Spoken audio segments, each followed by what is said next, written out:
अगर आपको कोर्ट में एक व्हाट्सएप चैट या सीसीटीवी फुटेज एविडेंस के रूप में दिखाया जाए, तो क्या 150 साल पुराना इंडियन एविडेंस एक्ट उसको हैंडल कर पाएगा? और क्या आप जानते हो कि नए भारतीय साक्ष्य अधिनियम 2023 में ऐसे डिजिटल प्रूफ्स के लिए क्लियर रूल्स बना दिए गए हैं। आज के वीडियो में हम बात करने वाले हैं comparison of Indian Evidence act 1872 versus भारतीय साक्ष्य अधिनियम 2023। यहाँ आपको मिलेंगे 15 डिफरेंसेस जो ना सिर्फ आपके एग्जाम के लिए यूजफुल होंगे बल्कि कोर्ट प्रैक्टिस में भी काम आएंगे। इस वीडियो में हम एंड तक समझेंगे कि इंडिया ने कैसे कॉलोनियल ईरा के लॉ को मॉडर्न डिजिटल और विक्टिम फ्रेंडली लॉ के साथ रिप्लेस कर दिया। चलिए शुरू करते हैं और देखते हैं कि कैसे इंडियन एविडेंस एक्ट और भारतीय साक्ष्य अधिनियम एक दूसरे से अलग हैं। स्टार्ट करते हैं हिस्टोरिकल बैकग्राउंड से। Indian Evidence act 1872 British time का लॉ था जो उनके कॉलोनियल सिस्टम के हिसाब से बना था। उस टाइम फोकस था सिर्फ कोर्ट्स को एक स्ट्रक्चर्ड रूल देना, लेकिन ये लॉ काफी पुराना हो गया और नए जमाने के केसेस हैंडल करने में मुश्किल हो रहा था। भारतीय साक्ष्य अधिनियम 2023 एक मॉडर्न और इंडियनलाइज्ड लॉ है जो भारत के अपने नीड्स को ध्यान में रखते हुए बनाया गया है। ये डिजिटल क्राइम्स, साइबर एविडेंस और टेक्नोलॉजी बेस्ड केसेस को कवर करता है। पुराना लॉ कॉलोनियल माइंडसेट रिफ्लेक्ट करता था, जबकि नया लॉ विक्टिम सेंट्रिक और स्पीडी जस्टिस ओरिएंटेड है।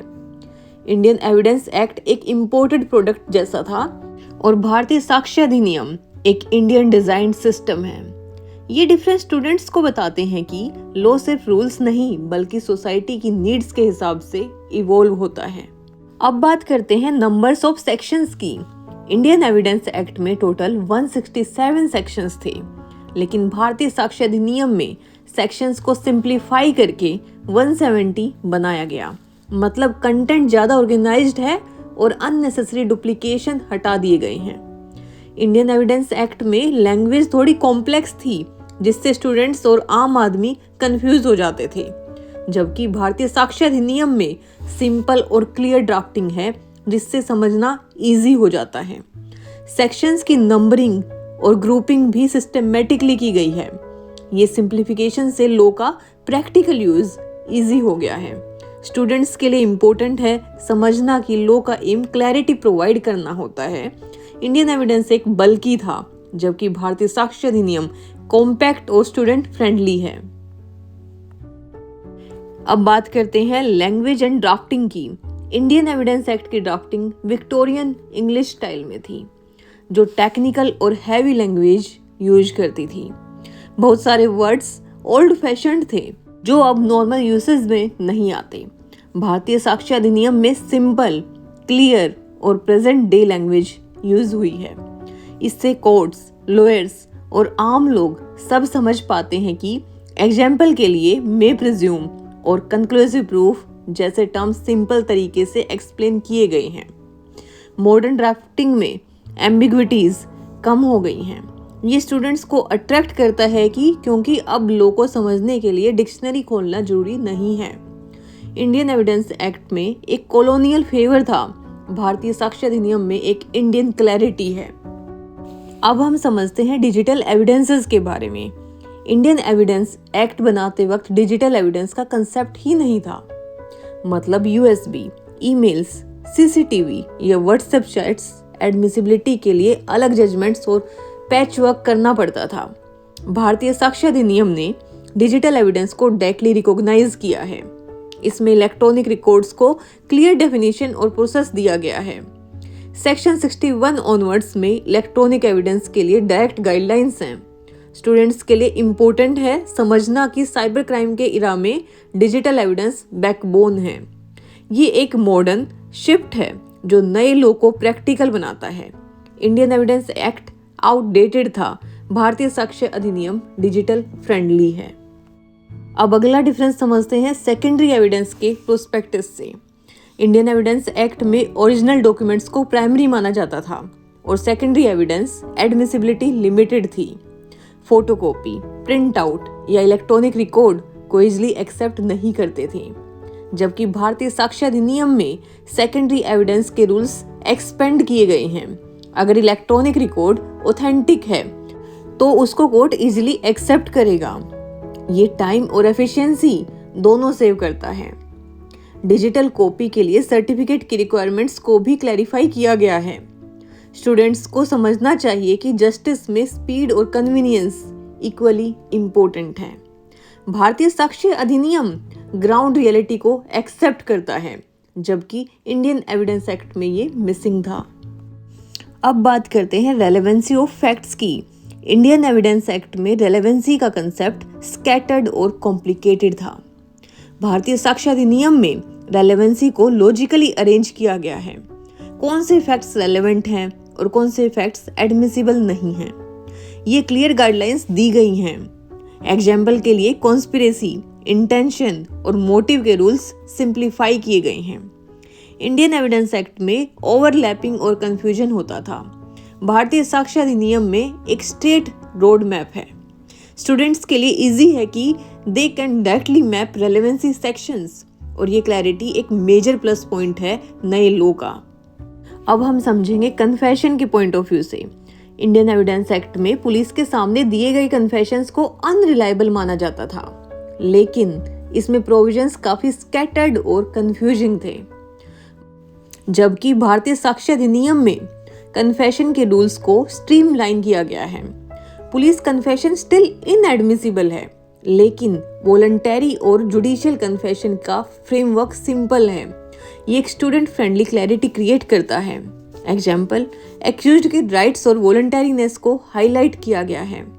भारतीय साक्ष्य अधिनियम ने अननेसेसरी टेक्निकलिटीज हटा दी हैं, जबकि इंडियन एविडेंस एक्ट में कंफ्यूजन ज्यादा था। भारतीय साक्ष्य अधिनियम में प्रिसीजन ज्यादा है। अब हम बात करेंगे बर्डन ऑफ प्रूफ की। इंडियन एविडेंस एक्ट में बर्डन ऑफ प्रूफ का कंसेप्ट थोड़ा कॉम्प्लेक्स और स्कैटर्ड था। ओनस ऑफ प्रूफ और शिफ्टिंग बर्डन को स्टूडेंट्स को याद करने में मुश्किल होती थी, जबकि भारतीय साक्ष्य अधिनियम में ये टॉपिक सिंप्लीफाई और लॉजिकली अरेंज किए गए हैं। अब क्लियरली लिखा गया है कि किस सिचुएशन में किस पर बर्डन है। स्पेशली साइबर क्राइम और जेंडर केसेस में बर्डन के स्पेशल रूल्स हैं। स्टूडेंट्स के लिए ये एक रिलीफ है, क्योंकि अब एग्जाम राइटिंग इजी है। ये क्लैरिटी लॉ प्रैक्टिस में भी हेल्पफुल है। अब बात करते हैं एक्सपर्ट ओपिनियन की। इंडियन एविडेंस एक्ट में एक्सपर्ट ओपिनियन मेनली मेडिकल और हैंड राइटिंग एक्सपर्ट्स तक लिमिटेड थे, जबकि भारतीय साक्ष्य अधिनियम में एक्सपर्ट ओपिनियन एक्सपेंड किए गए हैं। अब DNA, digital forensics, cyber experts भी क्लैरिटी इंक्लूडेड है। ये रिफ्लेक्ट करता है कि लॉ साइंस और टेक्नोलॉजी के साथ इवॉल्व हो रहा है। स्टूडेंट्स के लिए इंटरेस्टिंग है, क्योंकि अब एविडेंस में मॉडर्न साइंस का रोल क्लियरली विजिबल है। इंडियन एविडेंस एक्ट का स्कोप नैरो था, जबकि भारतीय साक्ष्य अधिनियम का स्कोप ब्रॉडर है। कोर्ट्स को अब modern expert opinion easily admissible मिलते हैं। अब बात करते हैं करैक्टर एविडेंस की। इंडियन एविडेंस एक्ट में करैक्टर एविडेंस की एडमिसिबिलिटी काफी कंफ्यूजिंग थी। भारतीय साक्ष्य अधिनियम में करैक्टर एविडेंस के रूल्स सिंप्लीफाई किए गए हैं। अब क्लियर है कि कब करैक्टर एडमिसिबल है और कब इररेलेवेंट है। फॉर एग्जाम्पल, एक्यूज्ड का गुड करैक्टर कब यूज हो सकता है और बैड करैक्टर कब अलाउड है। इससे अननेसेसरी कंफ्यूजन खत्म हो गए हैं। स्टूडेंट्स के लिए एक नीट और सिंपल फ्रेमवर्क बना दिया गया है। करैक्टर का मिसयूज अवॉइड करने के लिए भी सेफगार्ड्स ऐड किए गए हैं। अब समझते हैं dying declaration point of view से। इंडियन एविडेंस एक्ट में डाइंग डिक्लेरेशन के रूल्स स्कैटर्ड थे और ओरल और रिटन डिक्लेरेशंस के लिए डिफरेंट इंटरप्रिटेशंस होती थी।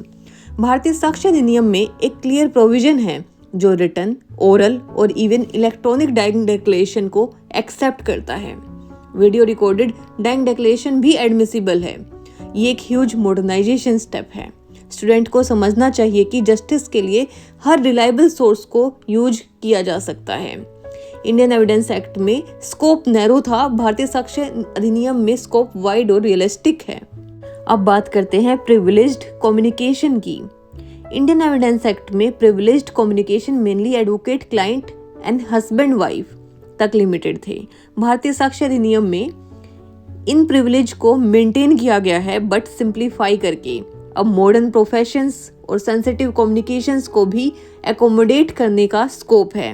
ये मॉडर्न प्राइवेसी और डिग्निटी के इरा में इम्पोर्टेंट है। स्टूडेंट्स के लिए इजी हो गया है कि कौन से कम्युनिकेशन प्रोटेक्टेड है। इंडियन एविडेंस एक्ट में टेक्निकल एक्सेप्शंस कंफ्यूजिंग थे, भारतीय साक्ष्य अधिनियम में क्लैरिटी है। अब हम समझते हैं जेंडर न्यूट्रल प्रोविजंस की। इंडियन एविडेंस एक्ट में बहुत ज़्यादा मैस्कुलिन प्रोनाउंस और जेंडर स्पेसिफिक लैंग्वेज यूज की गई थी। भारतीय साक्ष्य अधिनियम में जेंडर न्यूट्रल ड्राफ्टिंग है, अब ही की जगह पर्सन यूज होता है। ये दिखाता है अब लॉ सबके लिए है। ये एक सिंबॉलिक बट पावरफुल चेंज है।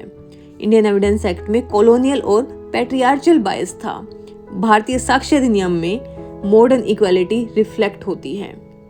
ओवरऑल इंडियन एविडेंस एक्ट एक कॉलोनियल ईरा लॉ था जो अब आउटडेटेड हो गया था। भारतीय साक्ष्य अधिनियम एक मॉडर्न इंडियन सेंट्रिक और टेक्नोलॉजी ड्राइवन लॉ है। ये लॉ विक्टिम्स, स्पीडी जस्टिस और डिजिटल प्रोसेसेस को प्रायोरिटी देता है। स्टूडेंट्स के लिए ये एक रिमाइंडर है कि लॉ एक लिविंग इंस्ट्रूमेंट होता है। इंडियन एविडेंस एक्ट एक स्टार्टिंग पॉइंट था, भारतीय साक्ष्य अधिनियम एक एडवांस्ड स्टेज है। डिफरेंसेस से ये क्लियर होता है कि इंडिया अपना खुद का जस्टिस मॉडल डेवलप कर रहा है। That's it for today. अगर वीडियो हेल्पफुल लगा हो तो लाइक बटन दबाना ना भूलें। इस वीडियो को अपने दोस्तों के साथ शेयर करें। कमेंट बॉक्स में जरूर बताएं कि आपके हिसाब से इंडियन एविडेंस एक्ट और भारतीय साक्ष्य अधिनियम में और क्या डिफरेंसेस हैं और अगले वीडियो में आप कौन सा टॉपिक देखना चाहते हो। और हाँ, चैनल को सब्सक्राइब करें और बेल आइकन प्रेस करें ताकि आपको हर नए लेक्चर तुरंत मिलें।